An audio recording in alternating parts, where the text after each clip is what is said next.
Tilapia مچھلی درآمد کرنے والی سرکردہ کمپنی فشن نے دنیا کے سب سے بڑے fresh water aqua culture project کے تلنگانہ میں قیام پر رضامندی کا اظہار کیا ہے۔ اس طرح ایک company mid مینیر reservoir Rajanna Sircilla ضلع کے قریب اپنے اس پروجیکٹ کے ذریعے اس تیلگو ریاست میں تقریباً 1000 کروڑ روپے کی سرمایہ کاری کرے گی۔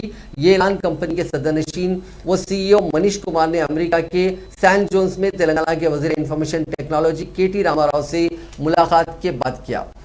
کے ٹی آر تلنگانہ میں سرمایہ کاری کو راغب کرنے کے لیے ان دنوں امریکہ کے دورے پر ہیں۔ ان کے ساتھ ایک اعلیٰ سطحی ریاستی وفد بھی ہے۔ اس دورے کے دوران وہ وہاں کی سرکردہ کمپنیوں کے ذمہ داروں سے ملاقات کر رہے ہیں۔ اسی ملاقات کے سلسلے میں یہ فشن کمپنی کے عہدیداروں سے ملاقات کی گئی تھی۔ فشن کمپنی دنیا بھر میں تلاپیا مچھلی کو درآمد کرنے کے لیے کافی مشہور ہے اور یہ امریکہ میں فروزن فوڈ کو درآمد کرنے والی بڑی کمپنی ہے۔ اس کمپنی نے 1000 کروڑ روپے کے صرفے سے مکمل integrated fresh water fish culture ecosystem بشمول hatcheries, food manufacturing, catch culture, processing اور برآمدات کا کام کرے گی۔ کے ٹی آر نے سرمایہ کاری کے مرکز کے طور پر تلنگانہ کے انتخاب پر کمپنی سے اظہار تشکر کیا۔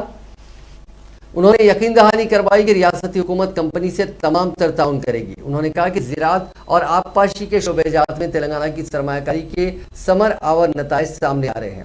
ریاست میں دوسرا سبز انقلاب آیا ہے۔ وزیر موصوف نے کمپنی سے خواہش کی کہ وہ ملازمتوں کے سلسلے میں مقامی ماہی گیروں اور مڈ مینیر پروجیکٹ کی وجہ سے بے دخل ہوئے افراد کو ترجیح دیں۔